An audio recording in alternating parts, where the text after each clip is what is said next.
ಅಂಬುಜಮ್ಮನವರು ದಯವಿಟ್ಟು ಮೇಲ್ಕೊನೆ. ಅಂಬುಜಮ್ಮ, ರಘುನಂದನ್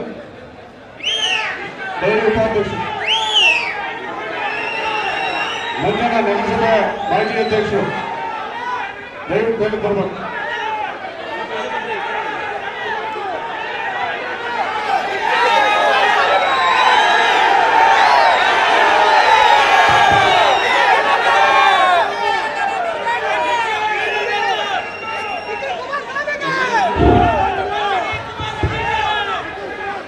ಎಲ್ಲ ಆತ್ಮೀಯ ಬಂಧುಗಳಿಗೆ ದಯವಿಟ್ಟು ನಾನು ಮನವಿ ಮಾಡತಕ್ಕಂಥದ್ದು, ದಯವಿಟ್ಟು ಸಮಾಧಾನವಾಗಿ ತಾಳ್ಮೆಯಿಂದ ಸಭೆ ನಡೀಲಿ.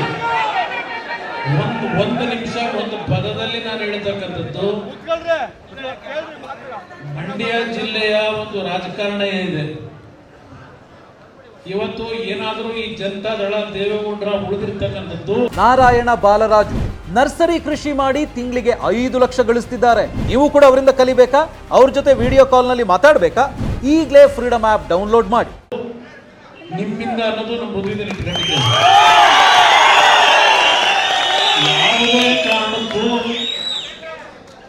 ಈ ಚುನಾವಣೆಯಲ್ಲಿ ಮಂಡ್ಯ ಜಿಲ್ಲೆಯಲ್ಲಿ ನಿಮ್ಮ ಶ್ರಮ ಏನಿದೆ, ಸುದೀರ್ಘವಾಗಿ ಈ ಪಕ್ಷವನ್ನು ಉಳಿಸಿರ್ತಕ್ಕಂಥವ್ರ ನೀವುಗಳು, ನಿಮ್ಮ ಭಾವನೆಗಳೇನಿದೆ ಮತ್ತು ನಿಮ್ಮ ಶ್ರಮ ಏನಿದೆ, ನನಗೆ ನಿಮ್ಮ ಶ್ರಮಕ್ಕೆ ಫಲ ದೊರಕಬೇಕು ಅನ್ನೋದು ಒಂದಷ್ಟೇ ಅಲ್ಲ.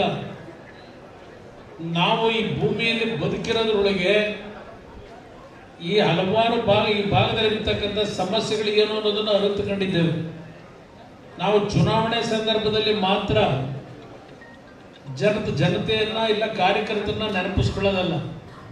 ದೇವೇಗೌಡರ ಸುದೀರ್ಘ ರಾಜಕಾರಣ ನೀವೆಲ್ಲ ನೋಡಿದ್ದೀರಿ.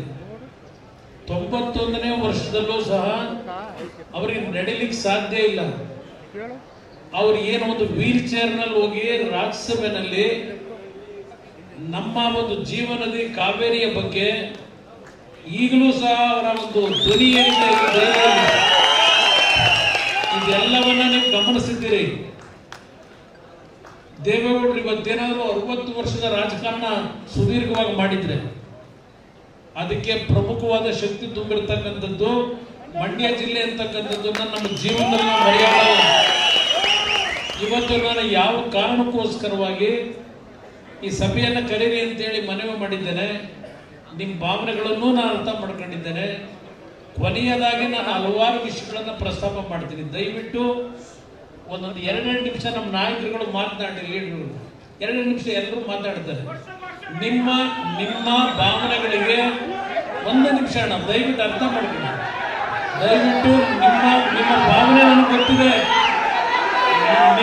ನಿಮ್ಮ ಭಾವನೆಗಳು ನೀವು ಇಟ್ಕೊಂಡಿರ್ತಕ್ಕಂಥ ಈ ಚುನಾವಣೆಗೆ ನಿಮ್ಮಲ್ಲಿರ್ತಕ್ಕಂಥ ಭಾವನೆಗಳೇ ಅನ್ನೋದು ನಾನು ಅರ್ಥ ಮಾಡ್ಕೊಂಡಿದ್ದೇನೆ.